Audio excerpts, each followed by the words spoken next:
के ऊपर है, यूजर पे डिपेंडेंट है, यूजर क्या रखता है उसमें, system software, application software, any multimedia file और एनीथिंग।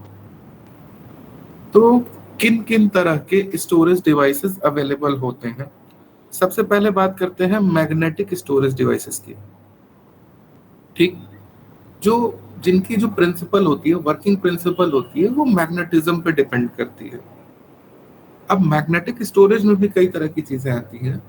एक तो हम लोग का कन्वेंशनल हार्ड ड्राइव जो हम लोग देखते हैं, नॉर्मली हमारे सिस्टम में लगा हुआ होता है।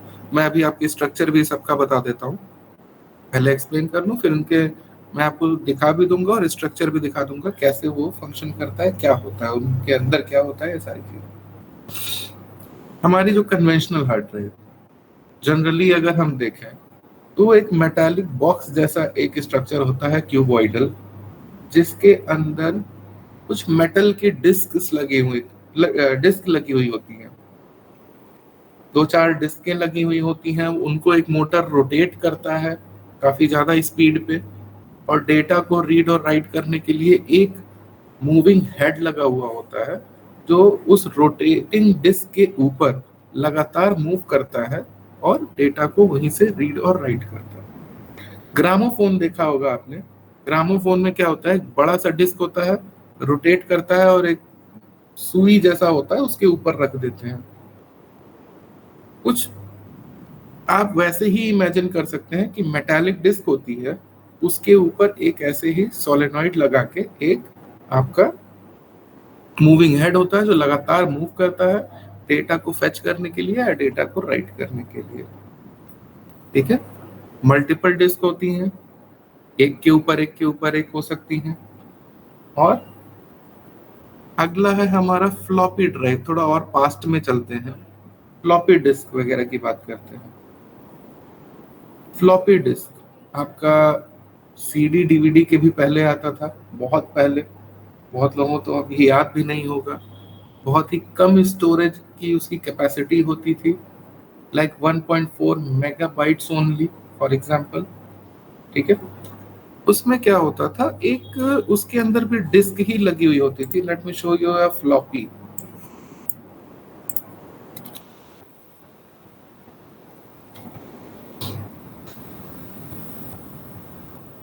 ये एक फ्लॉपी आप देख रहे हैं यहाँ पे।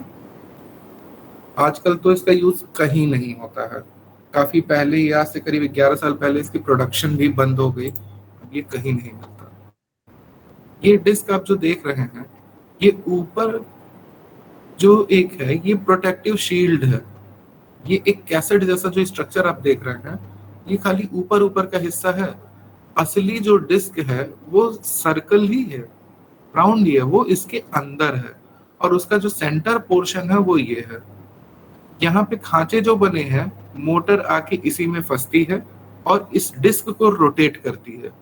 ये डिस्क अंदर ऐसे रोटेट होती है और ये जो हिस्सा है, ये जैसे ही अंदर जाता है, ये ऐसे स्लाइड होके ओपन हो जाता है और इतना हिस्सा ओपन हो जाता है। इतना हिस्सा जो रहेगा वो अंदर जो डिस्क लगी हुई है उसके कांटेक्ट में आ जाएगा। जो हेड होगा इसके ऊपर ऐसे बस रुका रहेगा। ठीक, आगे और पीछे की मूवमेंट होती है, ऐसे इधर उधर नहीं जाता, खाली आगे पीछे की मूवमेंट होती है, अंदर डिस्क रोटेट हो रही होती है और यहाँ से हेड उसे रीड और राइट करता है। ठीक है, 1.4 मेगाबाइट। अब आप इससे इमेजिन कर सकते हैं कि आजकल जो हम लोग अपने स्मार्टफोन से एक नॉर्मल फोटो खींचते हैं, वही हमारी 5-6 MB, 7 MB, 8 MB तक चली जाती है। ठीक, तो अगर फ्लॉपी में सेव करते तो एक फोटो के लिए 4-5 फ्लॉपी लग जाती है। तो इससे आप इमेजिन कर सकते हैं कि कितनी कम स्टोरेज, लेकिन उस समय इतनी जरूरत ही नहीं थी। सबसे मेन जो बात है, जो हमारे आजकल के ऑपरेटिंग सिस्टम्स हैं, वैसे ऑपरेटिंग सिस्टम्स पहले नहीं थे। पहले कैरेक्टर यूजर इंटरफेस के ऑपरेटिंग सिस्टम चलते थे और कैरेक्टर्स को सेव करने के लिए बहुत कम स्पेस भी काफी थी। तो उस टाइम तो काम चल जाता था, दैट वाज ओके। आजकल चलना मुश्किल है, आजकल दिक्कत होती है। आजकल सबसे छोटी चीज हम लोग मानते हैं फोटोग्राफ, फोटोग्राफ सेव करने के लिए ही ये काफी नहीं। उसके भी पहले चलता था tape drive. Tape drive, truly sequential storage tape drive. आपने नोटिस किया होगा बहुत पहले वो कैसेट आते थे, रील वाले कैसेट, जिसमें उसको किसी टेप के अंदर, वो टेप रिकॉर्डर के अंदर ऐसे लगाते थे, तो उसमें व्हील्स होती थी, लगातार रोटेट होती थी, तो टेप ऊपर से ऐसे मूव होके आता था। Let me show you.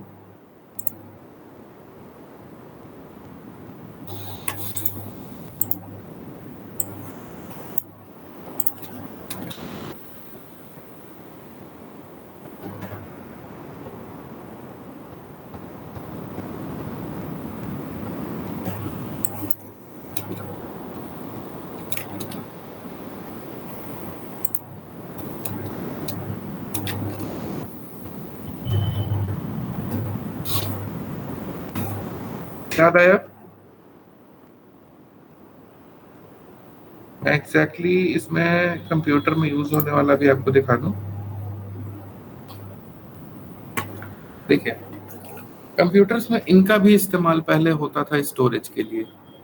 ठीक है, आप देख रहे हैं एक बड़ी व्हील, एक छोटी व्हील, साइज एक ही है, कोई खास अंतर नहीं है। एक पे टेप पूरा लपेटा हुआ है, एक खाली है। तो ये जब रोटेट होगा, इधर से मूव करेगा तो ये लगातार एक सीक्वेंस में आगे बढ़ता रहेगा ये टेप। यहाँ पे इन्होंने एक मान लो हेड लगा दिया, लगातार मूविंग टेप के आगे हेड लगा हुआ है, तो उसका डेटा रीड कर सकता है, राइट कर सकता है, फेच कर सकता है। यही चीज होती थी, आप लोग को याद होगा पहले सीडी उडी के पहले जब गाना वाना सुनना होता था, वॉकमैन में ऐसे गाना सुनना होता था, तो ऐसे ही टेप उसमें लगी हुई होती थी, एक कैसेट लगा हुआ होता था। ठीक, अगर मान लो गाना नंबर 1 से गाना नंबर 5 पे जाना है, तो डायरेक्टली वन टच में नहीं जाते थे, फॉरवर्ड का एक बटन होता था, उस पर क्लिक करते थे, वो काफी स्पीड में रोटेशन उसकी होने लगती थी, वो आगे बढ़ता था, फिर तुक्का लगाते थे तो लगता पता चला बीच में ही रुक गए, फिर फॉरवर्ड करते थे, फिर करते करते वहां तक पहुंचते थे। आजकल क्या होता है, हमें अगर 10 गाने रखे हुए हैं, 10 में से 5वें पे जाना हो, 5वें पे क्लिक कर दिए, 5वां शुरू, फॉरवर्ड करने की और रिवाइंड करने की जरूरत नहीं पड़ती। ठीक है, फिर आते हैं आगे ऑप्टिकल स्टोरेज डिवाइसेस में। उसके पहले जरा ये देख लें, ये तीनों हार्ड डिस्क का एक एग्जांपल, फ्लॉपी, और ये आपका टेप ड्राइव का एग्जांपल। ऑप्टिकल्स पे आते हैं। देखिए, फिजिक्स में ऑप्टिक्स का मतलब होता है लाइट, प्रकाश। ठीक है, अगर किसी डेटा को रीड और राइट करने के लिए मैग्नेट की जगह अगर हम लाइट का इस्तेमाल करें, थोड़ी सी रीड राइट फास्ट तो होगी ही होगी। ठीक है, तो इस टेक्नोलॉजी को इम्प्लीमेंट किया गया जब सीडी वगैरह जब शुरू हुई। सीडी का मतलब कॉम्पैक्ट डिस्क जब शुरू हुई। ठीक है, optical storage devices use laser beams to record information by creating differences in optical density.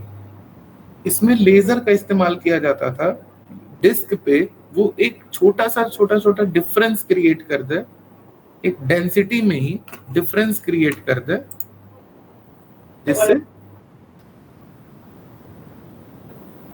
Data को रिप्रेजेंट किया जा सके। अब लेजर क्या होता है? लेजर कोई बताएगा?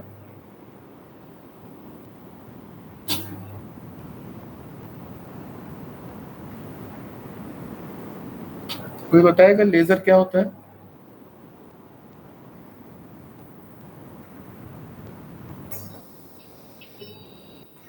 सर, जो सारी लाइट एक ही जगह पे गिरती है जब। चलिए मैं बता देता हूँ।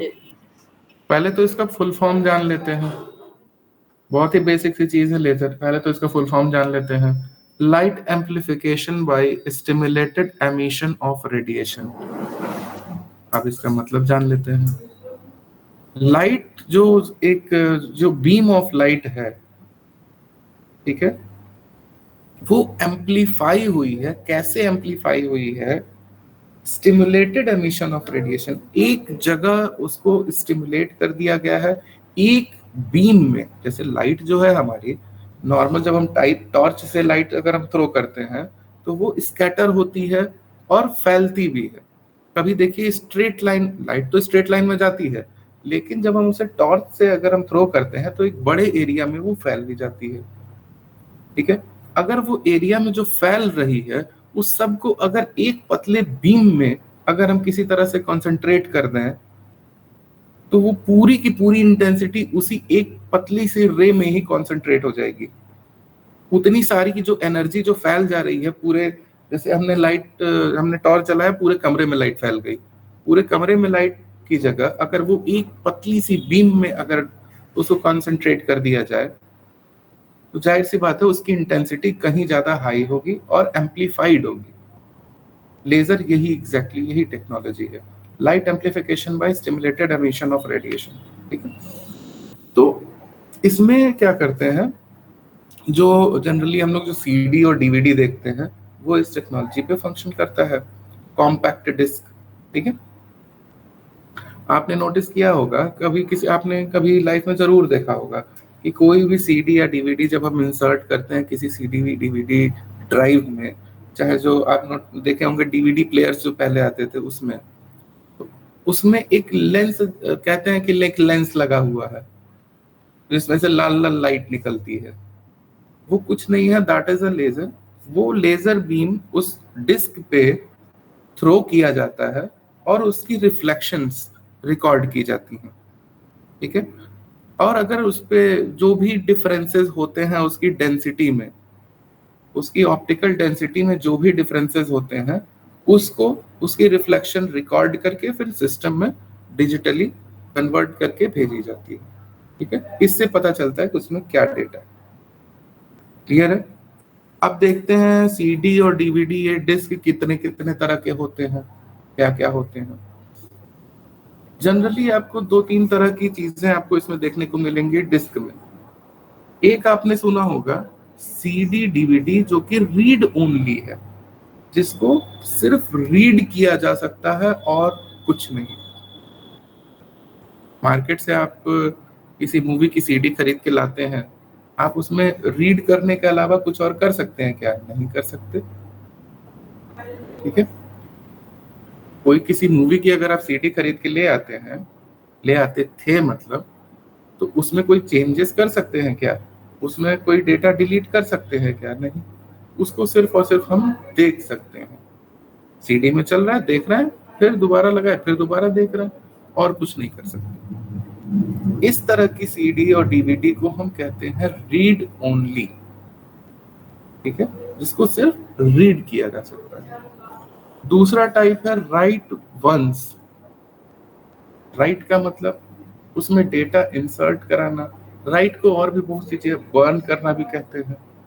ठीक है, उसमें एक बार डेटा इंसर्ट हम करा सकते हैं।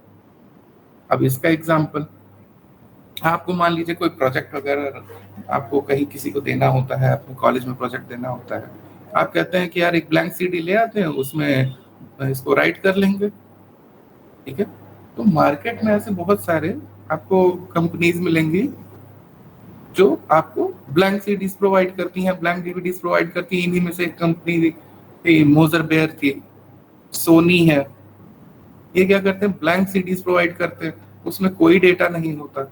आप अपने सिस्टम में ले आते हैं, आपके सिस्टम में अगर राइटर है तो आप अपने सिस्टम से उसमें डेटा इंसर्ट करा देते हैं, वो सेव हो जाता है।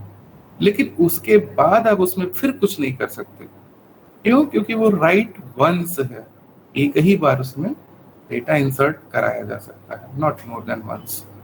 ठीक है, उसके बाद अगर आप चाहें उसमें कोई चेंजेस करना, डिलीट करना, you can not do that. फिर तीसरा टाइप है RW। सीडी में भी और डीवीडी में भी RW क्या होता है? RW स्टैंड फॉर री राइटेबल।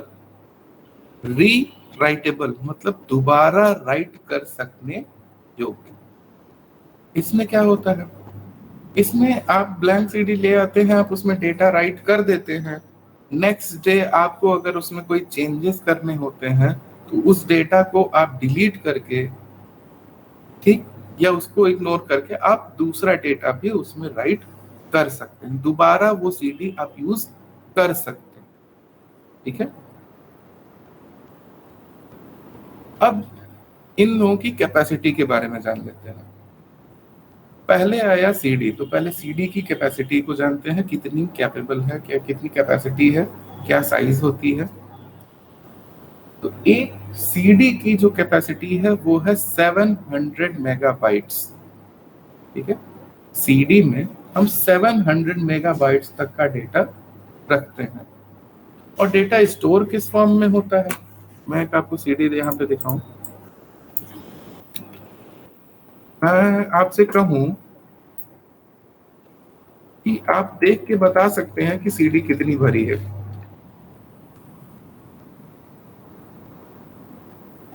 इसमें जब डेटा कोई राइट किया जाता है तो ये अंदर से बाहर की तरफ राइट होता है, बाहर से अंदर या बीच में या कहीं रैंडम नहीं हो जाता, हमेशा इस स्पाइरल फॉर्म में चलेगा डेटा। पहले सबसे अंदर वाली ट्रैक्स भरते हैं, इनको बोलते हैं ट्रैक्स। एक जो लाइन ऐसे बनती है एक सर्कल कंप्लीट करने के लिए, उसको ट्रैक बोलते हैं।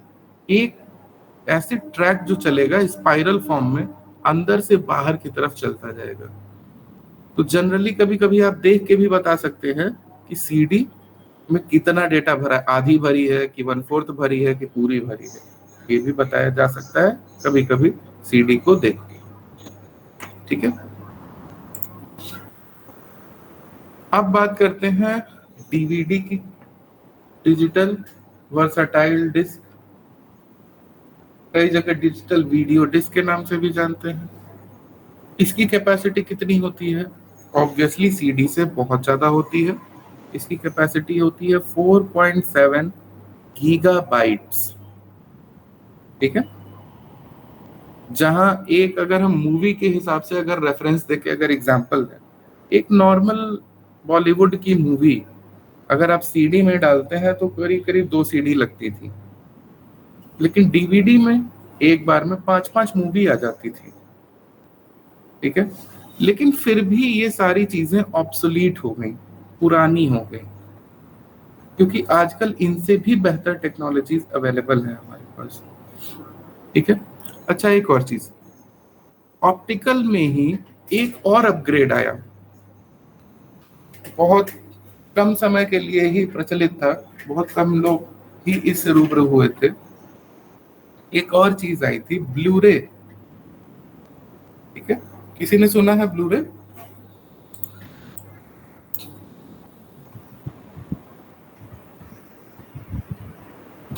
दिखने में बिल्कुल सीडी डीवीडी की तरह दिखती है, लेकिन इसकी कैपेसिटी और ज्यादा होती है, एक डीवीडी से भी 10 टाइम्स ज्यादा होती है। ठीक, ब्लूरे डिस्क एक्सपेंसिव तो होती है, ये देखो 25 GB इसकी कैपेसिटी है,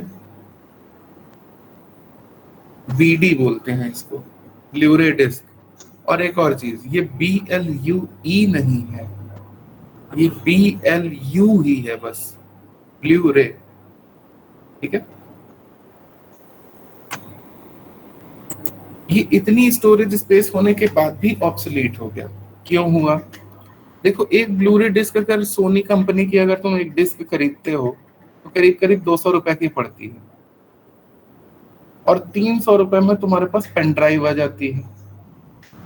ठीक है, 300-350 रुपए में बड़े आराम से 16 GB की पेन ड्राइव आ जाती है, जो कि कहीं ज्यादा हैंडी है। जहां ब्लूरे डिस्क को चलाने के लिए ब्लूरे प्लेयर की जरूरत पड़ेगी, पेन ड्राइव को देखने के लिए आजकल तो फोन में भी देख लेते हैं, एक OTG केबल लगाते हैं, फोन में भी पेन ड्राइव चल जाती है। और वो सब छोड़ो, आजकल तो पेन ड्राइव ही ऐसी आ रही है, सीधे टाइप सी आपको प्लग के साथ मिल जाती है, सीधे टाइप सी फोन में ही सीधे पेन ड्राइव लगा दो, ऐसी भी पेन ड्राइव आती है। तो ये थोड़ा पोर्टेबिलिटी, कंपैटिबिलिटी, इन सब चीजों की वजह से बाकी सब ऑब्सोलीट हो गया, आजकल पेन ड्राइव ज्यादा ट्रेंड में है। ठीक है,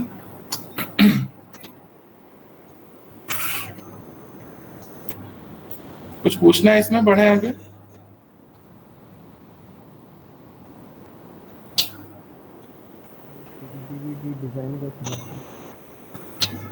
सॉरी, आवाज बहुत धीमी आई आपकी, क्या पूछना है?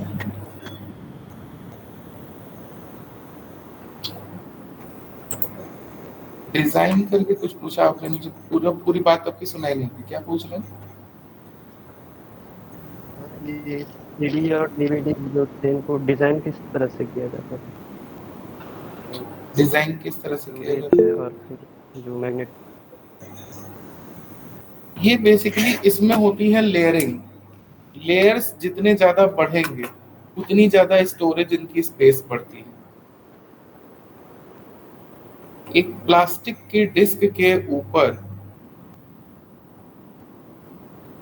ठीक है, लेयर्स किए जाते हैं, ऐसे लेयर्स जो आपके ऑप्टिकली सेंसिटिव हों, लाइट की मदद से उसमें डिफरेंसेस क्रिएट किए जा सकें। ठीक, तो जितनी ज्यादा लेयरिंग होती है उतनी ज्यादा उसमें डेटा स्टोर किए जा सकते हैं। लेकिन ज्यादा लेयरिंग करने के लिए या ज्यादा लेयरिंग को रीड करने के लिए भी और वो डिवाइसेस भी अपग्रेड होते रहते हैं। जैसे जो हमें अगर डीवीडी चलानी हो, डीवीडी के लिए हमें एक डीवीडी ड्राइव की जरूरत तो पड़ेगी ही पड़ेगी। एक सीडी ड्राइव में हम डीवीडी नहीं चला सकते हैं, लेकिन एक डीवीडी ड्राइव में हम सीडी चला सकते हैं।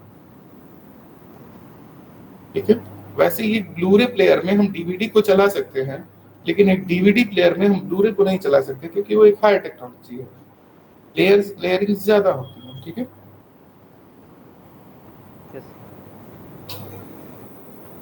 ठीक है, हम देखो ब्लूरे का भी दिया हुआ है।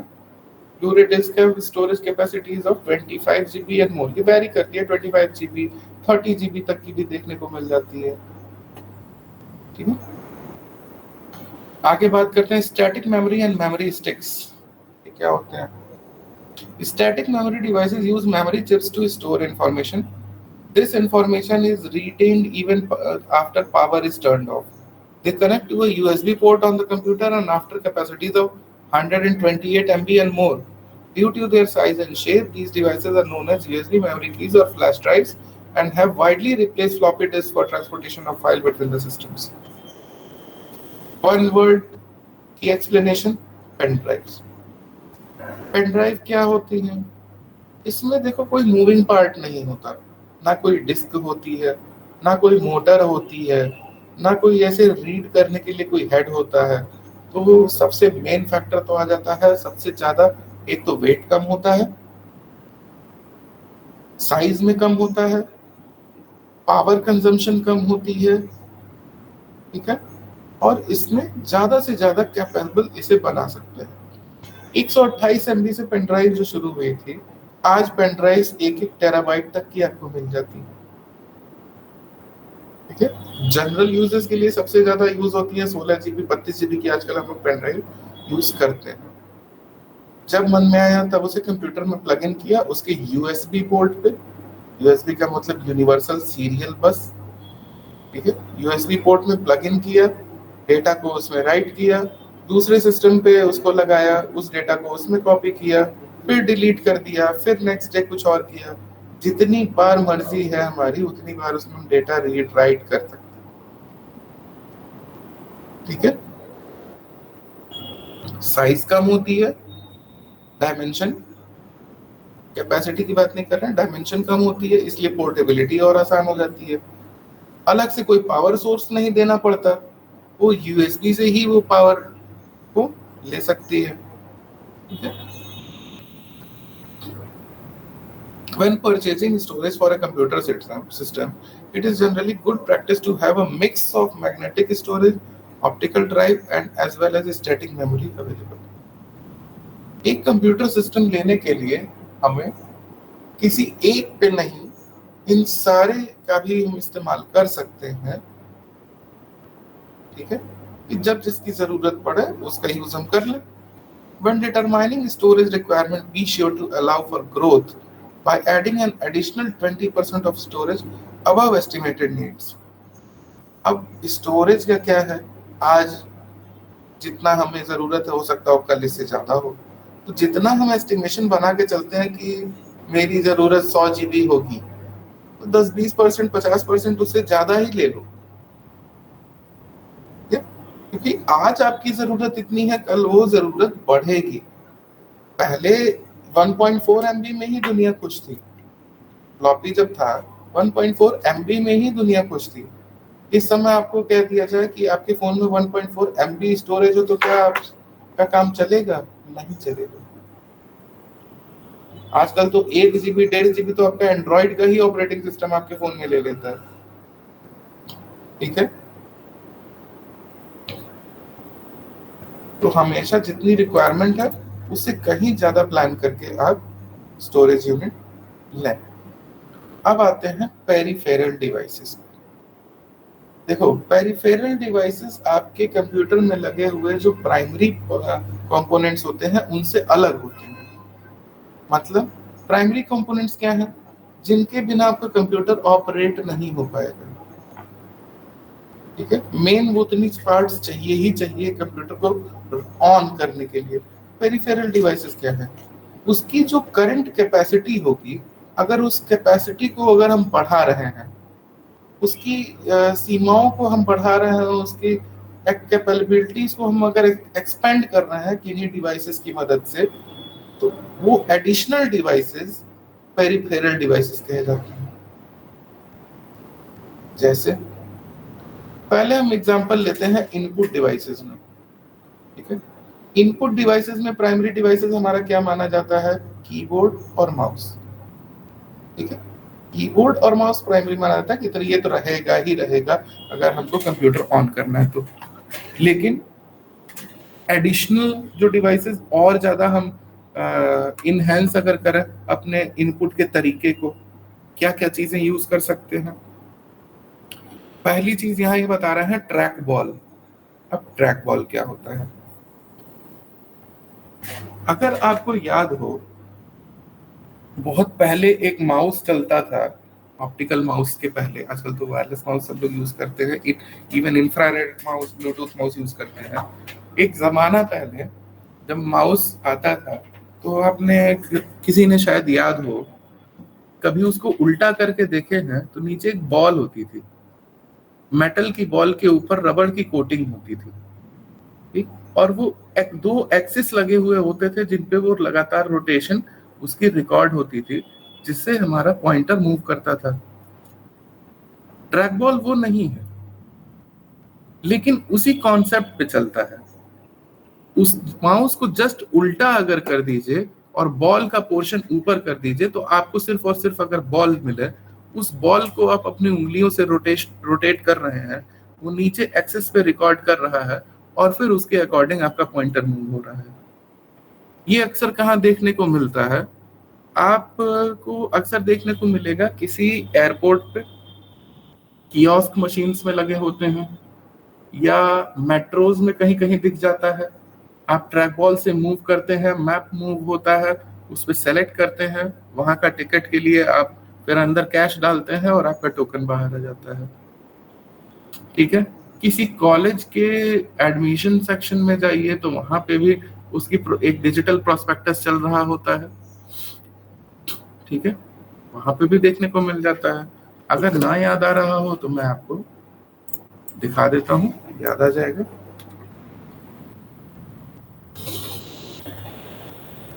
याद आया? आजकल गेमिंग में भी कहीं कहीं लोग इसको यूज कर लेते हैं। ये ऊपर बॉल होती है, बॉल को रोटेट करते हैं, उसी के अकॉर्डिंग ऊपर हमारा पॉइंटर या स्लाइड मूव होती रहती है। ठीक है, ये एडिशनल हमारे माउस से अलग है। यहाँ पे इन्होंने देखो लॉजिटेक ने क्या किया है, माउस को और ट्रैक बॉल दोनों एक में ही दे दिया है, दोनों चीजें हैं। ठीक है, गेमिंग में भी यूज होता है, डिजाइनिंग में होता है, ग्राफिक डिजाइनिंग में भी इसका यूज करते हैं। ठीक, ये था आपका ट्रैक बॉल। ये भी आपको एडिशनल फीचर देता है। प्राइमरी तो आपके लिए माउस है ही, उस माउस नहीं लगाएंगे काम नहीं चलेगा, लेकिन ट्रैक बॉल नहीं लगाओगे काम चल जाएगा। Even right now we are not using track ball, फिर भी काम चल रहा है। ठीक है, ये एडिशनल डिवाइसेस एडिशनल आपको फंक्शनैलिटी प्रोवाइड करते हैं आपके सिस्टम में। फिर क्या आता है? जॉयस्टिक। आजकल जॉयस्टिक्स गेमिंग के लिए बहुत यूज होता है। ठीक, जॉयस्टिक ग्राफिक डिजाइनिंग में भी काम आता है। जॉयस्टिक में आपको वो भी चलो दिखा दूं।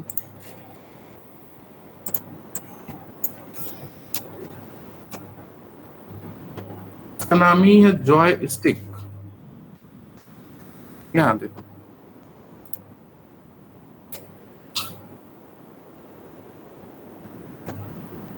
ठीक है, बटन्स भी होते हैं, ये लीवर है, इसकी टू एंड फ्रो मूवमेंट होती है, लेफ्ट राइट आगे पीछे मूवमेंट होती है, और भी एडिशनल बटन्स भी आते हैं गेमिंग जॉयस्टिक्स वगैरह में।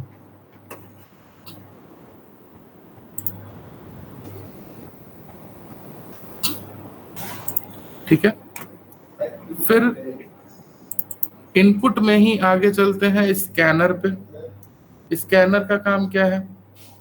स्कैनर ये हमारे द्वारा दिए गए हार्ड कॉपी को सॉफ्ट कॉपी में कन्वर्ट करके सिस्टम पे भेजता है। ऐसे स्कैनर में भी कई तरह के आते हैं। कोई भी स्कैनर की हम बात कर लें, normal flat bed optical scanner की बात कर लें, तो आपने फोटोकॉपी कराई होगी, ऊपर आप पेपर रखते हैं, ऊपर का ढक्कन बंद करते हैं, एक बीम ऑफ लाइट मूव करती है, और जो जो आपके पेपर पे डार्क पोर्शन है, डार्क पोर्शन आपको पता है कलर एब्जॉर्ब, लाइट एब्जॉर्ब कर लेता है, और जो लाइट पोर्शन होता है, व्हाइटिश पोर्शन होता है, वो उसको रिफ्लेक्ट कर देता है। इसी एब्जॉर्प्शन और रिफ्लेक्शन को ही एक सेंसर रिकॉर्ड करता है और फिर हमारे सिस्टम को डिजिटली भेज देता है। ठीक, डिजिटल कैमरा बताने की कोई जरूरत ही नहीं है आपको। डिजिटल कैमरा कौन नहीं जानता है, सभी लोग जानते हैं। ठीक है, ये बताना है? नहीं सर, चलेगा। ठीक है, अगला है डिजिटाइजर। डिजिटाइजर क्या होता है? डिजिटाइजर एक ऐसा राइटिंग पैड जैसा डिवाइस होता है कि उस पे हम कोई चीज अगर पेन से अगर हम उस पे कोई एक चीज ड्रॉ करते हैं, एग्जैक्टली वही चीज हमारे स्क्रीन पे बन के आ जाती है। Let me show you a digitiser, वो भी दिखा दूं आपको। एक डिजिटाइजर है। अब इसमें क्या होता है, हम इस पे इसके साथ एक पेन मिलता है। ठीक है, ये पेन मिलता है। इस पेन से अगर हम इस पैड पे कुछ भी ड्रॉ करते हैं, वो एग्जैक्टली वही स्ट्रक्चर हमारे स्क्रीन पे भेज देता है। इसको डिजिटाइजर क्यों कहते हैं? क्योंकि हम तो यहाँ पे इसको एक फिजिकल इनपुट दे रहे हैं। ठीक है, इस फिजिकल टाइप ऑफ इनपुट को ये डिजिटल सिग्नल में कन्वर्ट करता है, क्योंकि हमारा सिस्टम तो डिजिटल ही समझता है ना। तो इसका जो सेंसर है हमारे फिजिकल मूवमेंट्स को रिकॉर्ड करता है, रिकॉर्ड करके डिजिटली कन्वर्ट करके फिर हमारे सिस्टम पे उसे भेजता है। That is why it is called a digitiser. ठीक है, अगर आपको याद हो कि आपने आधार कार्ड या नहीं, आपने ड्राइविंग लाइसेंस बनवाया हो, ड्राइविंग लाइसेंस बनवाने में वो सिग्नेचर करवाते हैं, है ना? ये वाले पैड का यूज होता है, आधार में भी तो होता है सिग्नेचर करने के लिए। इस पे आप साइन करते हैं, वो साइन आपका स्क्रीन पे दिख जाता है। बारकोड रीडर, सबको पता है बारकोड रीडर। आप शॉपिंग करते हैं किसी भी प्रोडक्ट पे, हर प्रोडक्ट पे आजकल आपको बारकोड जरूर मिलता है। बारकोड क्या क्या इंफॉर्मेशन, उस प्रोडक्ट की मैन्युफैक्चरिंग डेट, और कहाँ से मैन्युफैक्चर हुआ है, क्या प्राइस है, सारी डिटेल उसकी उसमें रिकॉर्ड करके रख दी जाती है। एक बारकोड रीडर उसको स्कैन करता है और सिस्टम को भेजता है। सिस्टम उसे डिकोड करके उस प्रोडक्ट की सारी डिटेल समझ जाता है। Microphone, nothing to tell about microphone, सभी को पता है। हमारे द्वारा दिए गए जो ऑडियो इनपुट्स होते हैं उसको कन्वर्ट करता है डिजिटल में और फिर सिस्टम को भेज देता है। आउटपुट डिवाइसेस में ऐसे ही प्रिंटर है, प्लॉटर है, स्पीकर है और हेडफोन है। प्रिंटर क्या करता है? स्कैनर का जस्ट अपोजिट, ये सॉफ्ट कॉपी को हार्ड कॉपी में कन्वर्ट कर देता है। मतलब जो हमारे सिस्टम में मौजूद डॉक्यूमेंट्स हैं उनकी ये पेपर पे प्रिंटिंग करके आपको दे देता है। प्लॉटर, प्लॉटर बड़े प्रिंटर्स होते हैं जो और ज्यादा एक्यूरेसी से प्रिंट करते हैं, बहुत ही प्रिसाइज स्केल्ड ड्राइंग्स को प्रिंट करते हैं। ठीक है। स्पीकर्स, माइक्रोफोन का जस्ट अपोजिट काम ये करेगा। सिस्टम से जो हमारे डिजिटल सिग्नल्स आएंगे उनको ये फिर वाइब्रेशन के थ्रू एक डायाफ्राम को वाइब्रेट करा के उससे साउंड वेव्स को क्रिएट करता है। हेडफोन्स स्पीकर का ही छोटा रूप होता है कानों में लगाने के लिए, ताकि किसी और को परेशानी ना हो, हम ही भर सकें। स्टोरेज डिवाइसेस में सेकेंडरी हार्ड ड्राइव, इन्होंने प्राइमरी हार्ड ड्राइव का नाम नहीं लिया। Primary hard drive, secondary hard drive क्या होती है?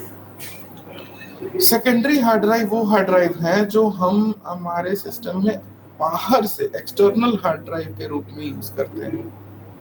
हमारे सिस्टम में एक हार्ड ड्राइव तो लगी होती है जिसमें हमारे ऑपरेटिंग सिस्टम से लेके हमारा और भी डेटा स्टोर होता है, लेकिन अगर वो स्टोरेज कम पड़ जाए तो हम ऑक्सिलरी स्टोरेज का भी इस्तेमाल कर सकते हैं। अलग से और भी हार्ड ड्राइव्स आती हैं, 500 GB, 1 टेराबाइट, 2 टेराबाइट, 10 टेराबाइट की आपको हार्ड ड्राइव्स आजकल मिल जाएंगी। USB से आप प्लग इन कर लीजिए, बिल्कुल आपके सिस्टम में स्टोरेज की ही तरह वो शो करेगा और उसी की तरह फंक्शन करेगा। एक्सटर्नल CD DVD डिवाइसेस और flash drives. External CD DVD devices क्या है? एक तो आपके सिस्टम में पहले से लगी हुई होती है, और एक अगर मान लो खराब हो गई तो या तो फिर आप उसको खरीदो या एक अलग से पोर्टेबल भी ले सकते हो। पोर्टेबल में क्या होता है, वो USB में आपके कंप्यूटर के प्लग हो जाएगा और उस बिल्कुल CD DVD ड्राइव की ही तरह फंक्शन करेगा। अब आते हैं नेटवर्किंग टाइप ऑफ डिवाइसेस में, नेटवर्किंग कैटेगरी में। नेटवर्किंग में आ जाते हैं एक्सटर्नल मॉडेम्स। मॉडेम्स क्या होते हैं, मैंने आपको पहले ही बताया था। सिग्नल कन्वर्जन, डिजिटल से एनालॉग, एनालॉग से डिजिटल। क्यों करते हैं? क्योंकि डिजिटल सिग्नल को ज्यादा दूरी तक ट्रांसमिट नहीं किया जा सकता, ठीक है, उनकी एक लिमिट होती है। एक्सटर्नल NIC, अगर आपके सिस्टम में NIC नहीं है आप अलग से भी लगा सकते हैं अपने एक्सपेंशन स्लॉट्स में, ठीक है। ये आ जाते हैं आपके नेटवर्किंग में। उनकी कुछ इमेजेस पड़ी हुई हैं, disk drives, scanner, mouse, flash drive, network interface card या NIC, प्रिंटर, मॉडेम्स, ठीक है।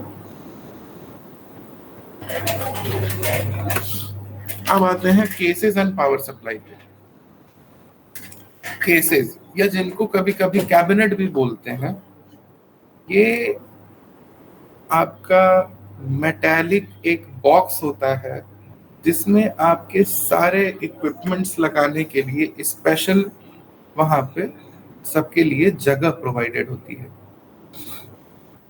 ऐसा ही खुला हुआ सा डब्बा नहीं होता, हर एक कंपोनेंट लगाने के लिए इसमें स्लॉट्स बने हुए होते हैं। SNPS के लिए स्लॉट बना होता है। SNPS मतलब, मैं SNPS भी आपको दिखा दूं कैसा दिखता है।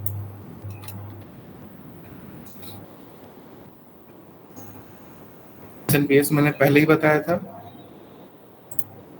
आपके सिस्टम में मौजूद ऊपर आप एक देखते होंगे कि यहाँ पे एक जगह पावर लगती है, बगल में एक पंखा होता है। इसका काम ये है कि यहाँ से ये इनपुट लेगा 220 वोल्ट या 230 वोल्ट आपका इनपुट लेगा, ठीक है, 50 हर्ट्ज अल्टरनेट करंट, जिसको ये कन्वर्ट करेगा अलग अलग कंपोनेंट्स के अकॉर्डिंग। किसी कंपोनेंट्स को 5 वोल्ट चाहिए होता है DC, किसी कंपोनेंट को 12 वोल्ट चाहिए होता है DC, किसी कंपोनेंट को 6.5 वोल्ट चाहिए होता है DC। तो उसी के अकॉर्डिंग, अलग अलग कंपोनेंट्स के अकॉर्डिंग ये उसे कन्वर्ट करता है, ठीक। और हर एक कंपोनेंट के लिए स्पेशल, देखो ये वाला, देखो ये आपका मदरबोर्ड पे लगता है, ATX कनेक्टर जिसको बोलते हैं, ठीक है। ये आपका मोलेक्स कनेक्टर है, ये आपका हार्ड डिस्क के लिए और CD DVD ड्राइव के लिए यूज होता है, ठीक। ऐसे ही यहाँ पे ढेर सारे, हर एक कंपोनेंट के लिए अलग से डेडिकेटेड वायर्स आई हुई हैं। किसी कंपोनेंट को 5 चाहिए, 6.5 चाहिए, किसी को 12 वोल्ट चाहिए, उसी के अकॉर्डिंग ये कन्वर्जन करता है स्टेप डाउन करता है। ठीक, स्टेप डाउन क्यों कहेंगे? क्योंकि 220 से घटा के 12, 6, 5 ऐसे कर रहा है।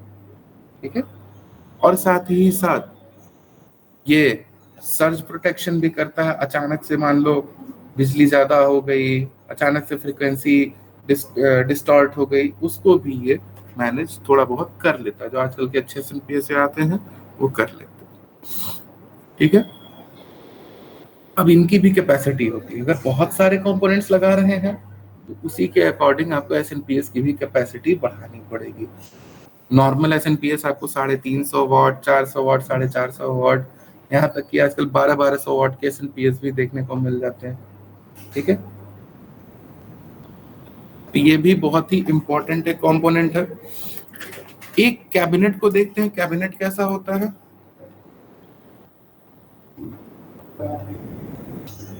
ये कैबिनेट आपको बिल्कुल खाली सा ऐसा मिलेगा।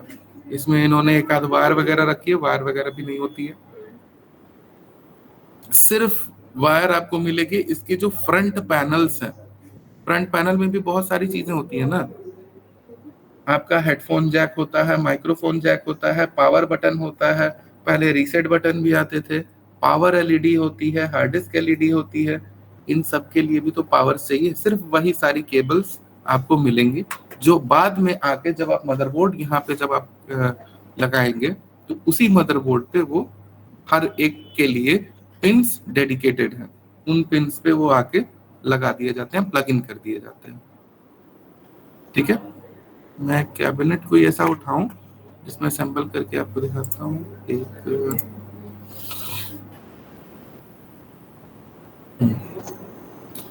ये एक लोडेड पूरा फुल्ली कैबिनेट है, मतलब अंदर इसके सारे इक्विपमेंट्स लगे हुए हैं। तो सबसे पहले यहाँ से शुरू करते हैं। ये पोर्शन क्या है?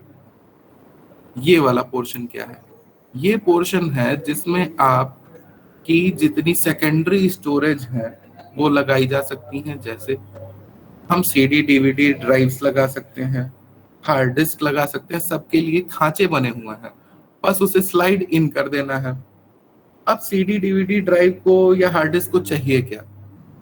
एक सप्लाई के लिए चाहिए, पावर सप्लाई के लिए मोलेक्स के कनेक्टर्स चाहिए सप्लाई के लिए। ठीक है, यहाँ देखिए एसएनपीएस से वायर निकल के आई हुई है, एक लग गई है इसमें।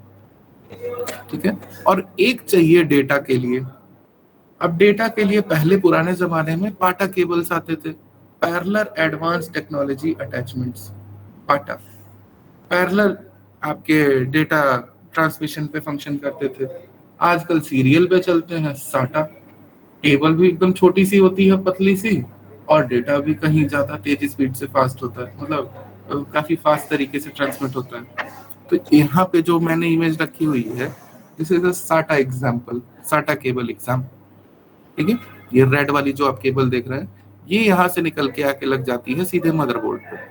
मदरबोर्ड पे साटा पोर्ट्स होते हैं, वहां आके लग जाती है। एक यहाँ पे आप पावर कनेक्टर देख रहे हैं जो सीधे एसएनपीएस से यहाँ पे मदरबोर्ड के लिए कि यहाँ पावर आ रही है। एक और पावर आती है प्रोसेसर के अगल बगल, यहाँ पे आप देखने को आपको मिल जाएगा। इसमें 4 वायर्स होती हैं, ये भी आ रही है। स्पेशली सारे हर जगह पावर हर एक डिवाइस के लिए एसएनपीएस प्रोवाइड कर रहा है। ठीक है,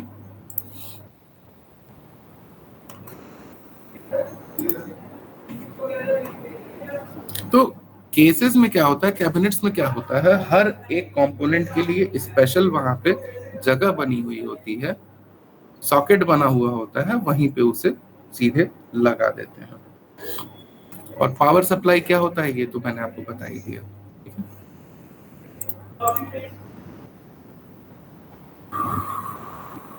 अच्छा, एक और चीज, कंप्यूटर्स को चाहिए स्टेडी पावर, मतलब कंसिस्टेंट, फ्लक्चुएशन नहीं चाहिए। जैसे अभी देखो लाइट चली गई, अगर जस्ट अभी लाइट गई है, अगर यह मैं डेस्कटॉप अगर कंप्यूटर होता, कोई पावर बैकअप नहीं होती तो अब तक ये बंद हो गया होता। ठीक है, तो इसे कंसिस्टेंट पावर सप्लाई चाहिए। कंसिस्टेंट पावर सप्लाई के लिए क्या होता है, क्या यूज करते हैं, यूपीएस यूज करते हैं।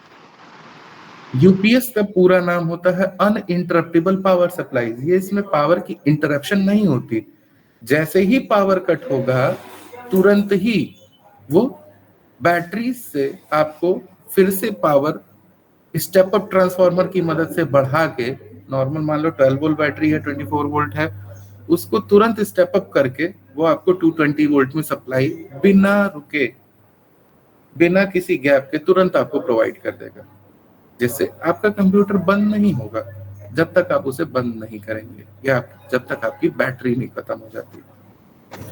अब यूपीएस भी कई तरह के होते हैं, offline UPS, online UPS, line interactive UPS, ठीक है। अब वो अभी इसमें डिस्कस नहीं करना होगा। लाइन इंटरेक्टिव में आपका बिल्ट इन स्टेबलाइजर भी होता है। ऑनलाइन यूपीएस में बिल्कुल ही कोई गैप नहीं आता है, ऑफलाइन यूपीएस में थोड़ा गैप आ जाता है, ठीक है। फिर आते हैं सर्ज सप्रेसर पे।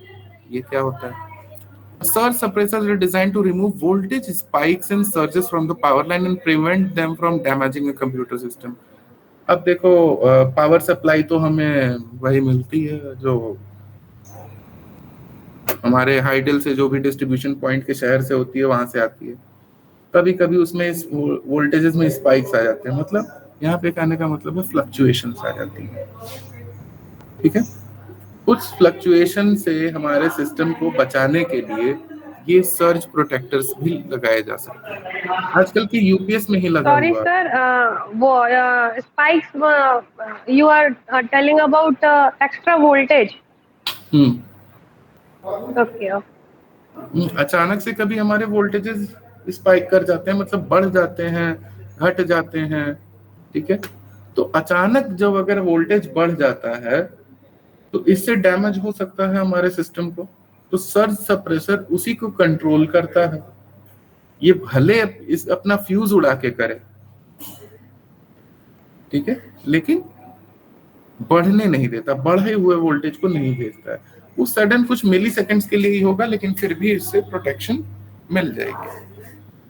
Generally, the surge suppressor is plugged into the power outlet and the computer system is plugged into the surge suppressor. Many surge suppressors also have connectors for phone lines to protect modems from damage due to voltage surges that may be carried through the telephone lines. किसी किसी surge protectors में, जैसे यहाँ पे जो example है, इसमें telephone lines को भी इसमें प्लग इन करने के लिए ऑप्शन दे देता है। कभी कभी ऐसा होता है कि टेलीफोन लाइंस में भी सर्ज हो जाता है, कुछ वोल्टेज स्पाइक्स हो जाती हैं जिनसे आपका मॉडेम खराब हो सकता है। तो इस चीज से बचने के लिए यहाँ पे उसको भी प्लग इन कर सकते हैं। आजकल हमें ये देखने को मिल जाता है, अगर हमने यूपीएस वगैरह लगा रखा है तो आजकल के यूपीएस में पहले से बिल्ट इन भी ये मिल जाता है, अलग से लगाना नहीं पड़ता। यहाँ पे यूपीएस की डिस्क्रिप्शन है। यूपीएस मैंने आपको बता ही दिया है, दोबारा बताने की जरूरत है या आगे बढ़े? आगे बढ़। ठीक है, एक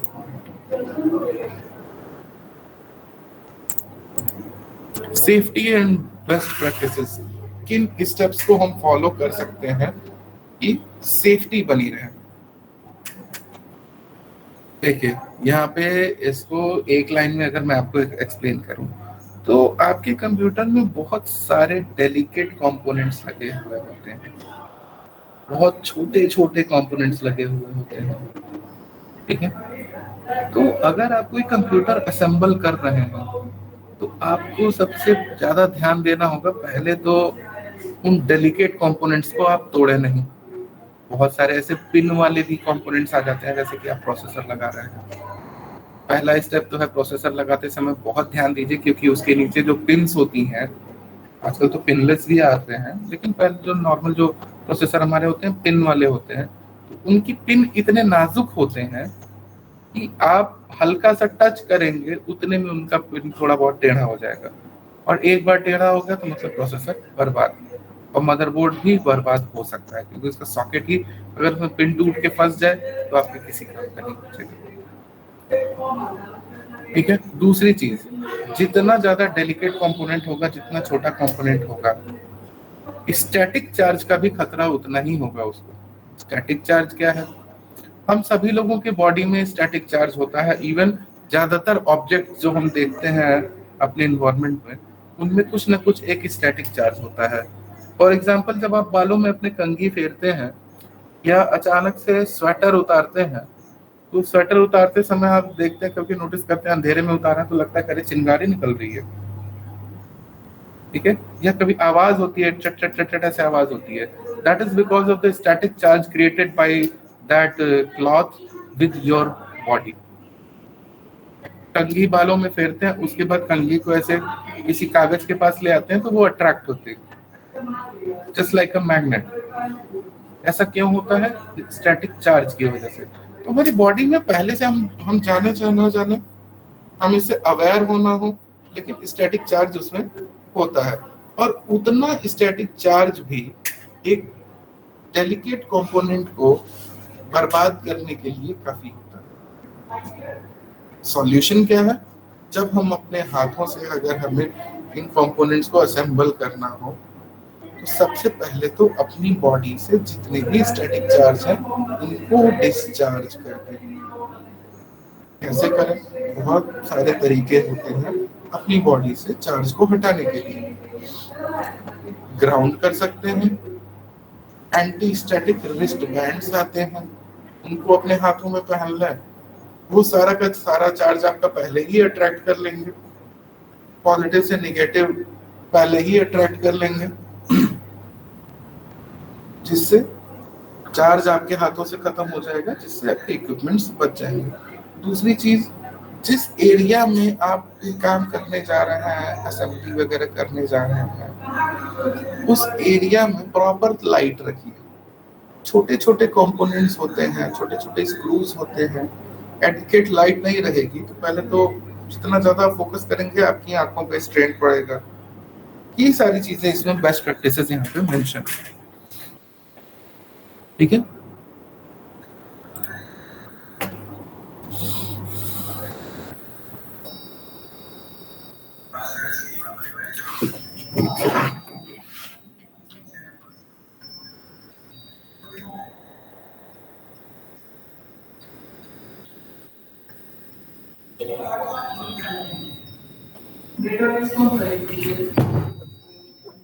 आपने यहाँ पे फॉर एग्जाम्पल वो हमने यहाँ पे ले लिया।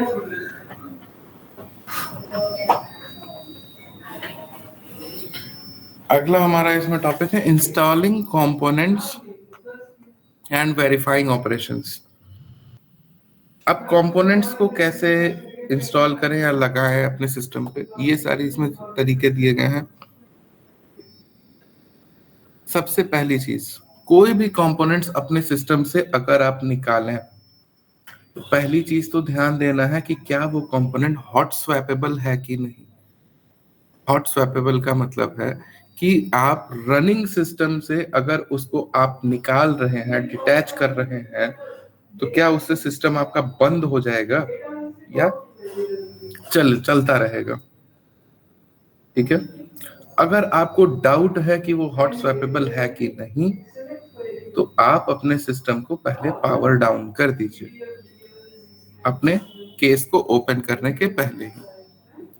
जैसे हमारे सिस्टम में जो हमारे कीबोर्ड और माउस हैं, यूएसबी कीबोर्ड और mouse, they are hot swappable, हम कभी भी उन्हें निकाल के दूसरा लगा सकते हैं। लेकिन रैम हॉट स्वैपेबल नहीं है, प्रोसेसर हॉट स्वैपेबल नहीं है। रनिंग सिस्टम से हम रैम या प्रोसेसर निकाल के दूसरा नहीं लगा सकते, हमें पहले सिस्टम बंद करना पड़ेगा, तब ये काम होगा, ठीक है। अगला पॉइंट इनका, attach grounding strap from your body to system framework और चैसी टू, इसको चैसिस नहीं, हमेशा इसको प्रोनाउंस करते हैं चैसी, ठीक है। लास्ट में जो आगे एस है वो साइलेंट है। To prevent any damage which may be caused by ESD. ESD का मतलब होता है इलेक्ट्रोस्टैटिक डिस्चार्ज। मैंने ये पहले ही आपको बताया था कि कैसे भी करके अपने बॉडी से जो आपकी स्टैटिक चार्ज है बॉडी की, उसको आप ग्राउंड जरूर कर लीजिए। If replacing a component, remove the old component. Components are often held into the system with small screws or clips. When removing screws, do not let them drop on the system motherboard. Also be careful not to break any plastic clips. जब कोई component हम remove करते हैं तो उस component के साथ उसके छोटे छोटे स्क्रूज भी हो सकते हैं, ठीक है? या अगर कोई sorry broken sir, second statement, second step clear नहीं हुआ। Okay, I go with repeat कर देते हैं। सेकंड स्टेप में ये मेंशन कर रहे हैं कि attach a grounding strap from your body to the system framework और chassis to prevent any damage which may be caused by ESD. इनका कहना है कि जैसा कि मैंने अभी पहले ही बताया था कि static charge is very harmful for delicate components. तो कहीं से भी जो भी कांटेक्ट में आ रहे हैं, चाहे आपकी बॉडी का, चाहे उस पर्टिकुलर चैसी का, चैसी मतलब यहाँ पे आपके कैबिनेट से है, अगर उसमें कोई स्टैटिक चार्ज है तो पहले उसको डिस्चार्ज कर लो। डिस्चार्ज कैसे करो? उसको ग्राउंड कर दो, किसी ऐसे चार्ज से उसको कनेक्ट कर दो जो उसके चार्ज को पूरी तरह से अट्रैक्ट करके खत्म कर दे। ऐसा कैसे हो सकता है? अब अगर हम एग्जांपल लें अपने घरों की सप्लाई में, तो आप देखते हैं आपके सॉकेट में 3 पिन्स होते हैं। एक पिन आपका फेस का होता है, एक न्यूट्रल का होता है, एक अर्थ का होता है। अर्थ का क्यों लगा हुआ होता है? अगर कोई ऐसी डिवाइस आप अपने घर में गलती से आपने चला दी जिसकी बॉडी में करंट आ रहा हो, वो जो अर्थ वाली केबल होती है उसकी बॉडी से जुड़ जाती है, उस चार्ज को वो अट्रैक्ट करके ग्राउंड में भेज देता है। अर्थ वाला जो वायर होता है वो हमारे घर में सीधे वो ग्राउंड में, वो चार्ज सीधे ग्राउंड में चला जाता है, वो न्यूट्रलाइज हो जाता है। ठीक वैसे ही यहाँ पे भी हम या तो अपनी बॉडी का अगर हमें इलेक्ट्रोस्टैटिक डिस्चार्ज अगर हटाना हो तो इसके लिए हम क्या करते हैं, इलेक्ट्रोस्टैटिक बैंड्स पहन लेते हैं, वो उसे डिस्चार्ज कर देता है, या ग्राउंड कर देते हैं तो डिस्चार्ज हो जाता है। और कैबिनेट और चैसी को भी ऐसे ही डिस्चार्ज किया जा सकता है। क्लियर हो गया Priya? Yes sir, yes sir. Okay, अब चलते हैं थर्ड कंपोनेंट पे, थर्ड पार्ट पे। थर्ड के अकॉर्डिंग इनका ये कहना है कि कोई कंपोनेंट्स में बहुत छोटे छोटे महीन महीन स्क्रूज होते हैं। जब हम उन कंपोनेंट्स को रिमूव करते हैं तो हो सकता है कि वो स्क्रूज गिर जाए, हमारे मदरबोर्ड पे गिर जाए। अब मदरबोर्ड पे गिर जाने का मतलब बहुत एक तरह से खतरनाक हुआ। क्यों हुआ? क्योंकि मैंने आपको पहले बताया था कि ये तो प्रिंटेड सर्किट बोर्ड होता है ना, सर्किट तो इसमें प्रिंट होती है, ठीक, जो कि बहुत ही कम एरिया में बहुत ज्यादा सर्किटरी इसमें लगी हुई होती है। और स्क्रू और ये नट्स ये क्या होते हैं? कंडक्टर्स होते हैं, तो आपका वो तो शॉर्ट सर्किट कर देगा। या कोई ऐसी स्क्रू गिर जाए जो आपके प्रोसेसर के फैन पे गिर जाए और उसमें जाके फंस जाए, ठीक, तो इस चीज का बहुत ध्यान देना होता है। कोई प्लास्टिक क्लिप्स, जैसे वायर को होल्ड करने के लिए प्लास्टिक क्लिप्स लगाई जाती हैं, उन प्लास्टिक क्लिप्स को ना तोड़ें, इन सब चीजों का ध्यान देना होता है। और दूसरी चीज, हर एक कंपोनेंट के लिए निश्चित एक पावर लगानी पड़ती है उसको। स्क्रू को बहुत किसी भी कंपोनेंट को लगाने या निकालने के लिए बहुत जबरदस्ती नहीं करनी होती। कोई कोई कंपोनेंट ऐसे होते हैं हल्का सा ही ताकत लगाओ तो टूट जाते हैं, कोई डेलिकेट भी होते हैं, कोई मजबूत वाले भी होते हैं। तो सबका एक अंदाजा लेके चलना होगा कि कितनी ताकत यूज करें कि वो डैमेज ना हो। चौथा पॉइंट है, check the connection type on the new component. Each card is designed to work only with a certain type of connector and should not be forced when inserting or removing the card. जो कोई नया component आप install कर रहे हैं तो उसका पहले डिजाइन देख लो, कनेक्शन का डिजाइन देख लो कि क्या वो आपके करंट सॉकेट में लगेगा भी कि नहीं। हो सकता हो कि उसका डिजाइन चेंज हो, और उस कंडीशन में आपने जरा सी भी जबरदस्ती की तो फिर वो सीधे डैमेज करेगा, ठीक है।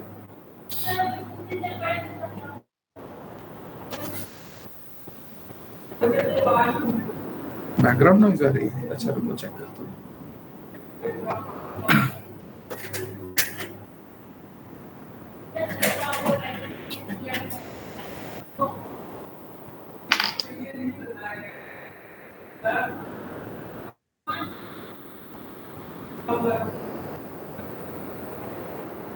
अभी सही है?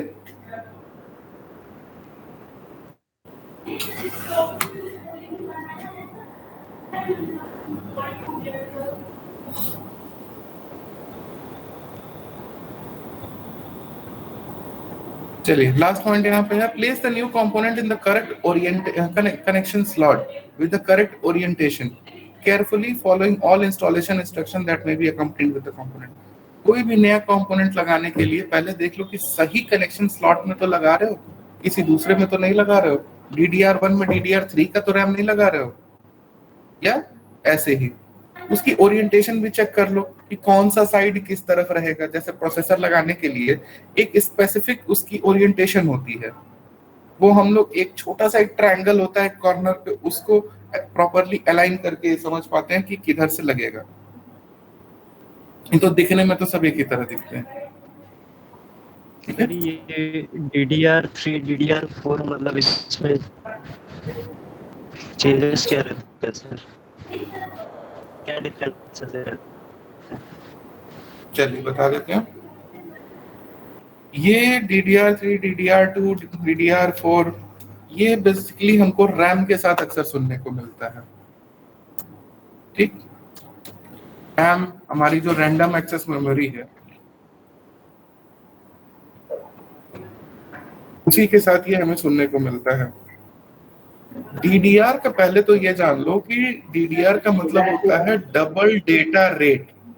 हाँ ठीक है, डबल डेटा रेट इसका मतलब होता है कि देखो सबसे पहले आपको सुनने में आता था कि DDR1 रैम होती है, फिर धीरे धीरे और ज्यादा जब फास्ट हुए तो DDR2 हुआ, DDR3 हुआ, DDR4 भी आया हुआ है। इनका मतलब क्या है? बेसिकली ये इनकी क्लॉक स्पीड पे डिपेंड करता है।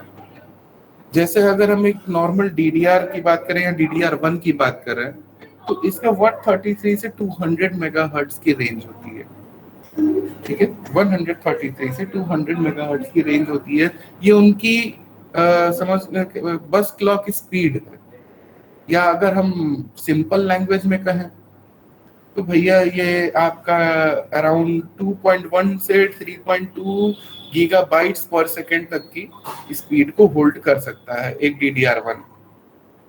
ठीक है, DDR2 की बात करें तो इनकी फ्रीक्वेंसी करीब 260 से लेके 400 तक की होती है। इनकी जो स्पीड होती है डेटा ट्रांसफर की वो 4 GB से 6 GB तक वेरी करती है। 4 Gbps टू 6 Gbps तक की स्पीड इससे मिल जाती है। ठीक है, DDR3 की फ्रीक्वेंसी मान सकते हैं 500 से 800 तक की फ्रीक्वेंसी होती है मेगाहर्ट्ज में, स्पीड और बढ़ जाती है, 8 Gbps से लेके 10 Gbps तक की मिल जाती है। ठीक है, DDR4 फास्टेस्ट है अभी तक की, 17-18 Gbps से लेके आपको 20-24 Gbps तक की स्पीड मिल जाती है। और इनकी होती है आपकी 1000 मेगाहर्ट्ज से लेके 1600 मेगाहर्ट्ज तक की क्लॉक स्पीड। ठीक है, यही अंतर होता है बेसिकली DDR, DDR2, DDR3 और DDR4 में। तो आजकल तो कौन सा चल रहा है? DDR4 चल रहा है। ठीक है, और हाँ जैसे जैसे DDR बढ़ता है, जैसे 1 2 3 4 जैसे जैसे DDR बढ़ता है वैसे वैसे इनकी स्पीड बढ़ती है, ये तो हमें पता ही है। DDR1 में 2 GB की स्पीड मिलेगी, 2 Gbps 3 Gbps तक की। DDR4 में 17-18 Gbps से 24 Gbps तक की मिलेगी। लेकिन एक चीज घटती है, क्या घटता है कोई बताएगा? Size, voltage, latency sir. Voltage. हाँ ऑब्वियसली जब स्पीड बढ़ेगी तो लेटेंसी तो घटेगी, वोल्टेज घटता है। जैसे आपका जो DDR है DDR1 वो 2.5 वोल्ट पे अगर फंक्शन करता है तो DDR4 आपका सिर्फ 1.1 वोल्ट पे करता है। ठीक है, तो एफिशिएंसी बढ़ जाती है।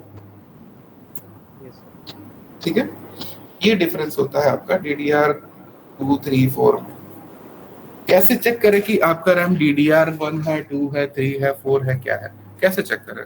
Ctrl+Alt+Delete दबाइए, टास्क मैनेजर पे जाइए, विंडोज 10 की बात बता रहे हैं। ठीक है, परफॉर्मेंस सेक्शन में मेमोरी ओपन कीजिए, यहीं पे आपको बता देता है अक्सर। यहाँ मेरे सिस्टम में नहीं बता रहा है, क्यों नहीं बता रहा है? मेरे पिछले सिस्टम में यहाँ बताता था, यहाँ पे लिख के पूरा आ जाता है DDR कौन सी रैम लगी हुई है।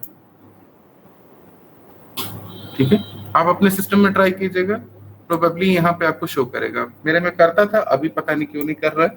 यहाँ पे ये दिखाता है, अपने सिस्टम में एक बार जरूर चेक कीजिएगा। मदरबोर्ड में दिखाता है सर, वो जब रैम इंसर्ट करने के लिए जो नहीं, आप अगर आपको एक्चुअली में ऐसे देखना ही है तो आप बायोस से भी देख सकते हैं। बायोस में तो आता ही आता है, वहां तो बताएगा ही। सर जहाँ 8 GB शो कर रहा है ऊपर, वहाँ पर शो हाँ। करता है सर ये। यहाँ शो करता है ना? हाँ, आपके सिस्टम में कर रहा है। कर रहा है सर। मेरे पता नहीं इस वाले ऑपरेटिंग सिस्टम, ये शायद प्रो वर्जन है कि प्रो नहीं है, तो शायद इस पे नहीं दिखा रहा हो, बाकी और किसी वर्जन पे दिखाता हो, क्योंकि मेरे पिछले वाले लैपटॉप पे दिखाता था। यहाँ नहीं दिखा रहा है। मुझे अब देखना हो तो मैं बायोस से भी देख सकता हूँ।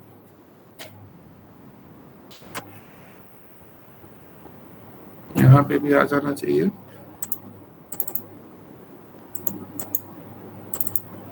यहाँ पे भी बताता था, यहाँ पे भी नहीं बता रहा है।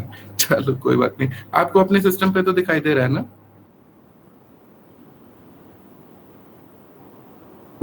Yes sir. मेमोरी की फ्रीक्वेंसी मुझे यहाँ पे शो कर रहा है। Yes sir. 2667 में। ठीक है,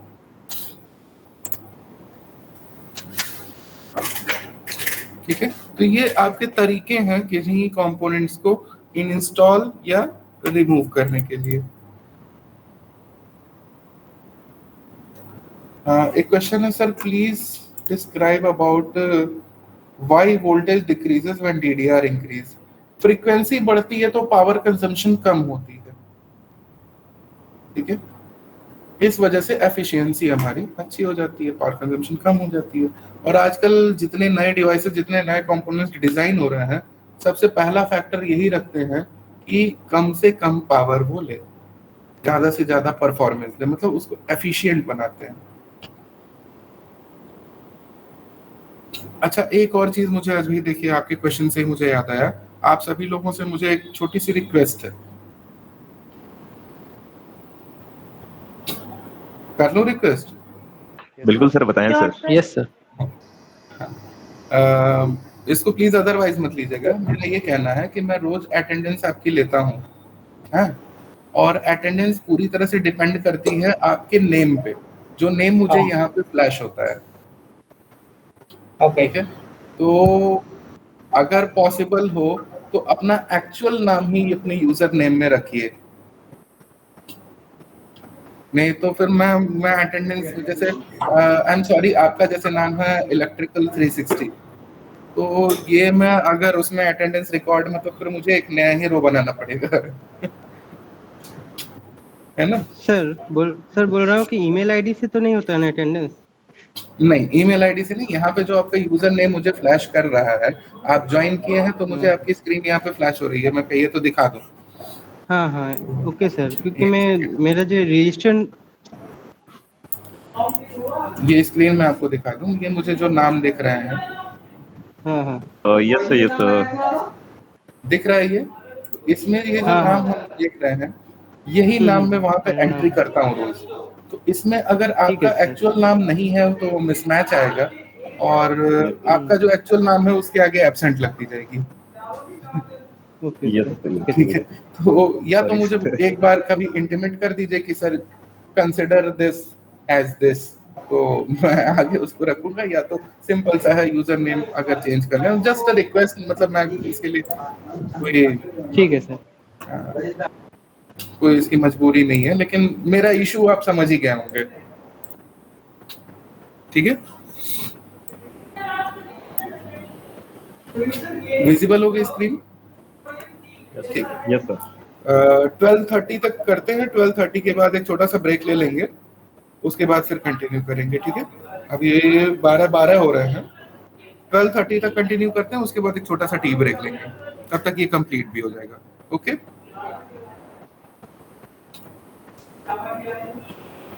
ठीक है। अब हमने मान लो कंपोनेंट इंस्टॉल कर दिया है, कंपोनेंट फिजिकली अटैच कर दिया है। अब उस कंपोनेंट को हमें हमारे करंट ऑपरेटिंग सिस्टम में इंटीग्रेट भी करना पड़ेगा, ताकि हमारा ऑपरेटिंग सिस्टम उसको समझ पाए कि भैया लगा क्या है। ठीक है, तो इसके लिए क्या करते हैं, जनरली आप देखते होंगे कोई नया कंपोनेंट आप लगाते हैं तो उसको इंस्टॉल करना पड़ता है। कोई एक नया हार्डवेयर आप उसमें अटैच करते हैं अपने सिस्टम में, उसको इंस्टॉल करना पड़ता है। इंस्टॉलिंग का मतलब क्या है? इंस्टॉलिंग का मतलब यही होता है कि हम अपने करंट ऑपरेटिंग सिस्टम को उस पर्टिकुलर हार्डवेयर से कम्युनिकेट करने के लिए हम उसे बोलते हैं कि भैया ये मेरा एक नया हार्डवेयर है, इसको भी तुम समझ लो। इसका काम, सपोज दैट प्रिंटर ही लगा दिया, तो इसका काम है प्रिंटिंग, ये इस पोर्ट से प्रिंट करने के लिए देगा, ये तुम भी समझ लो। इसी पूरे प्रोसेस को कहते हैं इंस्टॉलेशन या डिवाइस ड्राइवर इंस्टॉलेशन। ठीक है, डिवाइस ड्राइवर, ड्राइवर यही होते हैं। ड्राइवर छोटे छोटे एप्लीकेशंस होते हैं जो आपको किसी भी, जो भी आप एक्सटर्नल जो भी डिवाइसेस लगाते हैं, उन डिवाइसेस को आपके करंट ऑपरेटिंग सिस्टम के साथ इंटीग्रेट कर देता है। आपके ऑपरेटिंग सिस्टम को बता देता है, समझा देता है, पूरी उस डिवाइस के बारे में बता देता है, इस डिवाइस का क्या काम है, क्या कंपनी है, कैसे प्रिंटिंग होगी, हमारा स्ट्रक्चर क्या है, आप हमसे स्कैन भी कर सकते हैं, ऐसे हम आपको स्कैन भेजेंगे, ऐसे बेसिकली इंटरनली यही होता है। अच्छा, एक कंफ्यूजन अक्सर होती है कि what is the difference between device driver and firmware? कोई बताएगा? What is the difference between device driver and firmware? Device driver तो मैंने बताया, please explain what is firmware. कोई बता सकता है? सर The शायद उस firmware डिवाइस is को the अपडेट करने के लिए होता है, operation purpose any जो उस डिवाइस को software. नहीं, अपडेट से तो कोई इसका वो कनेक्शन तो एज सच नहीं है। पार्टी सॉफ्टवेयर को होता है। थर्ड पार्टी तो बिल्कुल ही नहीं होता है, जस्ट अपोजिट। चलिए मैं आपको एक्सप्लेन कर देता हूँ। बहुत ध्यान से मेरी बात सुनिएगा, एक सेकंड में भी आप समझ जाएंगे। चलिए, मेरे हाथ में एक कीबोर्ड रखा हुआ है, ठीक है, एक मेरे पास वायरलेस कीबोर्ड है, मैंने अपने हाथ में पकड़ा हुआ है। अब मैंने इसको अपने लैपटॉप से कनेक्ट किया, तो मेरा लैपटॉप कैसे समझेगा कि ये भैया कीबोर्ड है? ये अपनी इंट्रोडक्शन मेरे लैपटॉप को कैसे देगा? जाहिर सी बात है, इसके अंदर भी कुछ लाइन ऑफ कोड्स लिखे गए होंगे जो इसको इंट्रोड्यूस कर रहा होगा कि sir, my name is Logitech 170 keyboard, I have this much number of keys, मैं ये सिग्नल भेजूंगा, इसका मतलब आप ये लेटर समझना, ये सिग्नल भेजूंगा, इसका मतलब ये लेटर समझना। इसके अंदर भी कुछ एक छोटा सा प्रोग्राम सेव होगा ना। फॉर एग्जाम्पल, चलो एक यूएसबी, हम पेन ड्राइव की बात कर, यूएसबी माउस की बात करते हैं, ठीक है। यूएसबी माउस जैसे ही आप अपने लैपटॉप पे प्लग इन करते हैं, नीचे राइट साइड में लिख के आ जाता है installing device driver software, pointing device has been installed successfully, आता है लिख के। आपके लैपटॉप को, आपके सिस्टम को कैसे पता चलता है कि वो एक माउस आपने इंस्टॉल किया है? पूरा मॉडल नंबर के साथ वहां आ जाता है। आपका माउस खुद ही इंट्रोड्यूस कराता है अपने आप को। कैसे? उसके अंदर, हर एक ऐसे डिवाइस के अंदर एक छोटा सा प्रोग्राम लिख के रखा हुआ होता है जो अपनी पूरी जो भी कह सकते हो, जो भी उसकी कॉन्फ़िगरेशन है, जो भी वर्किंग है, वो उसमें सेव करके रखा रहता है। जैसे ही आपके लैपटॉप से या डेस्कटॉप से कनेक्ट होता है, वो अपनी पूरी डिटेल्स उसको भेजता है आपके लैपटॉप और डेस्कटॉप को कि my name is this, I am this company or something like that, I have this or this much of configuration, this much number of keys, this much number of lights and all, जो भी है multimedia है, whatever, ठीक है। तो उस छोटे programme को जो हर एक डिवाइस में हुआ, चाहे वो माउस हुआ, चाहे कीबोर्ड हुआ, चाहे प्रिंटर हुआ, चाहे आपका मॉनिटर हुआ, वो आपका फर्मवेयर कहलाता है, ठीक है। और एक एप्लीकेशन जो कि मीडिएटर है उस फर्मवेयर और आपके ऑपरेटिंग सिस्टम के बीच, जो इन दोनों को हैंडशेक कराता है, आपस में कम्युनिकेशन एस्टेब्लिश करने के लिए वो रिस्पॉन्सिबल जो रहता है, उसको हम कहते हैं डिवाइस ड्राइवर। अब आया समझ में सबके?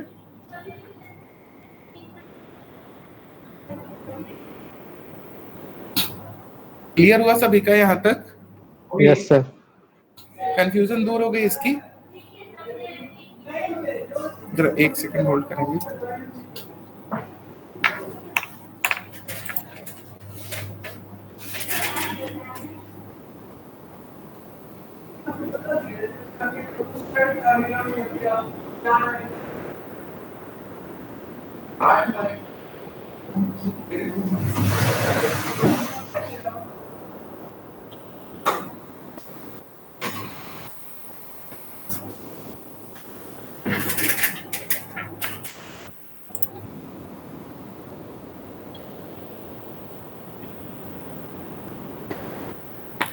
चलिए फिर यहाँ फिर और देखते हैं इसमें और क्या है।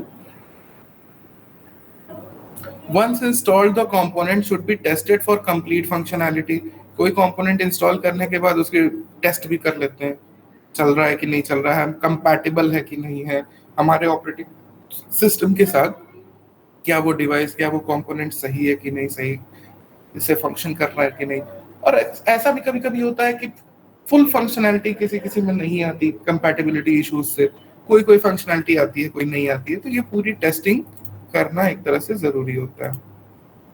और हाँ आते हैं, ये फिर हमारा एक इम्पोर्टेंट चीज आ गया, ये हमारे कैबिनेट का बैक पैनल है। अब यहाँ पे जितने कंपोनेंट्स देख रहे हैं, ठीक, सारे के सारे आपके कनेक्टिविटी के लिए हैं, सारे पोर्ट्स हैं। अब कौन से पोर्ट का क्या काम है इसको देखते हैं। सबसे पहले से शुरू करते हैं, यहाँ पे लिखा है PS2 पैनल, PS2 पोर्ट। कौन सा? ये दोनों, एक आप देख रहे हैं पर्पल कलर का है, एक ग्रीन कलर का है। जो पहले हमारे माउस और कीबोर्ड्स होते थे वो इसी में लगते थे। अब इसमें what is PS stands for. यहाँ पे PS का मतलब प्ले स्टेशन नहीं है, यहाँ पे PS का मतलब है पर्सनल सिस्टम। ठीक, इस पोर्ट का नाम था PS2 पोर्ट। आजकल रेयरली देखने को मिलते हैं कहीं के, आजकल के सिस्टम में तो आते भी नहीं। इसमें एक दिक्कत ये होती थी कि ये हॉट स्वैपेबल नहीं थे, पहली चीज, ठीक है, प्लग एंड प्ले नहीं थे। मतलब इसमें कई सारे डीमेरिट्स है। डीमेरिट नंबर 1 कि इसमें कीबोर्ड के लिए पर्पल वाला, माउस के लिए ग्रीन वाला फिक्स था। पिन स्ट्रक्चर बिल्कुल सेम था, मतलब माउस वाले में कीबोर्ड, कीबोर्ड वाले माउस में गलती से लग जाता था लेकिन चलेगा ही नहीं। ब्लू वाले में कीबोर्ड ही लगाना है, ग्रीन वाले में माउस ही लगाना है। दूसरी चीज, रनिंग सिस्टम पे अगर आप इसको निकाल देते हैं और दोबारा लगाते हैं नहीं चलेगा, आपको सिस्टम रीस्टार्ट करना पड़ेगा। मतलब प्लग एंड प्ले नहीं है। प्लग एंड प्ले का मतलब होता है लगाया और तुरंत चल दिया, ऐसा नहीं है। यूएसबी की तरह नहीं है।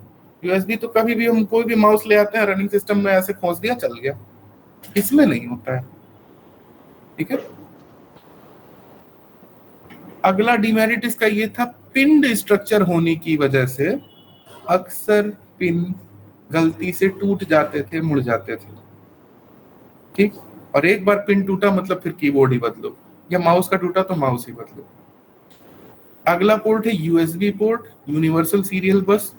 हमारे आजकल के कीबोर्ड, माउस, प्रिंटर, ज्यादातर जितने ऐसे डिवाइसेस हैं, सारे डिवाइसेस के लिए यूएसबी पोर्ट लेके आए हुए हैं। इसी में हम मोबाइल भी चार्ज कर लेते हैं, इसी में प्रिंटर भी लग जाता है, माउस लग जाता है, कीबोर्ड लग जाता है।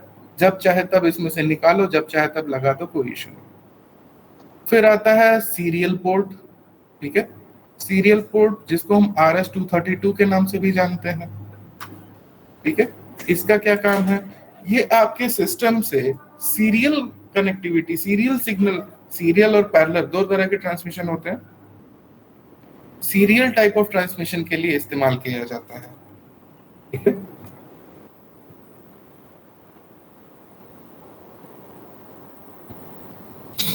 अब इसका काम क्या होता है?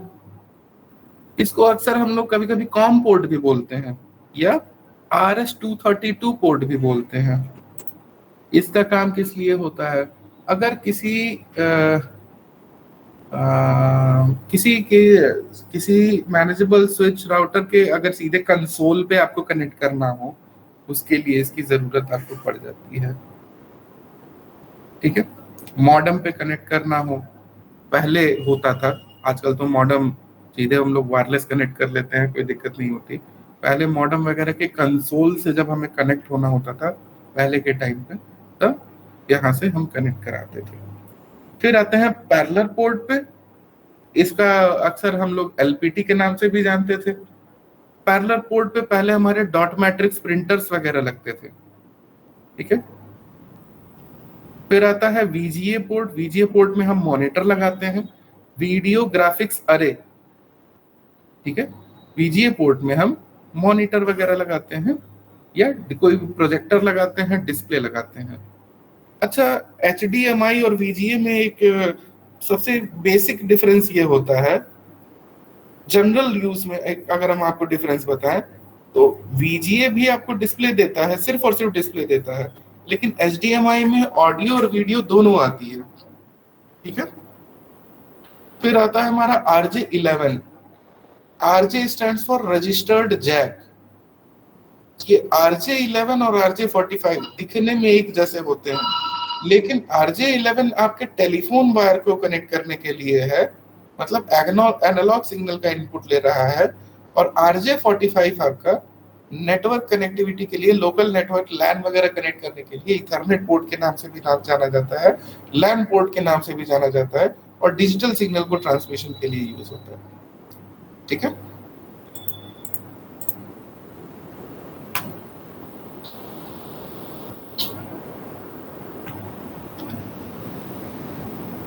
अब installation of peripheral devices requires several steps.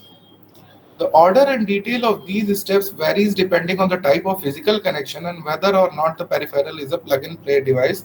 These steps include, देखो, अगर कोई डिवाइस प्लग एंड प्ले नहीं है, मतलब आपने प्लग किया और वो चलना नहीं शुरू हो गया, मतलब जो ड्राइवर जो सॉफ्टवेयर है अपने आप इंस्टॉल नहीं हुआ, तो क्या क्या स्टेप्स हमें लेने पड़ेंगे। पहला step, connect the peripheral to the host using the appropriate cable और वायरलेस कनेक्शन। यहाँ पे होस्ट का मतलब आपका कंप्यूटर है।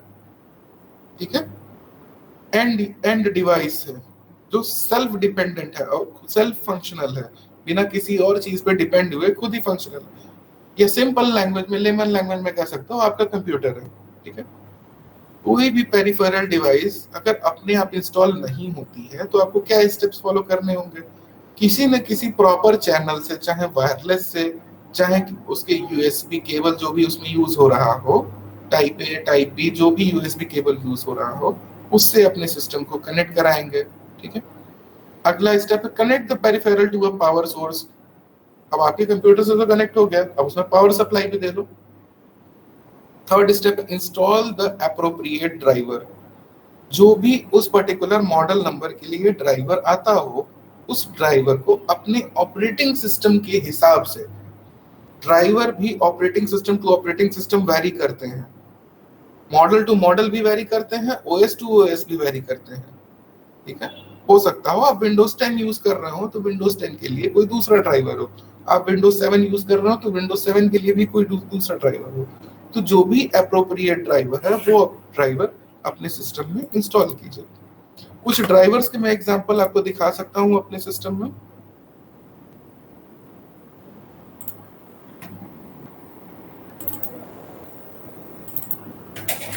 यहाँ जैसे मेरे सिस्टम में नेटवर्क NIC के लिए कुछ ड्राइवर्स पड़े हैं, स्टोरेज के लिए कुछ पड़े हैं, ऑडियो के लिए कुछ ड्राइवर्स पड़े हैं।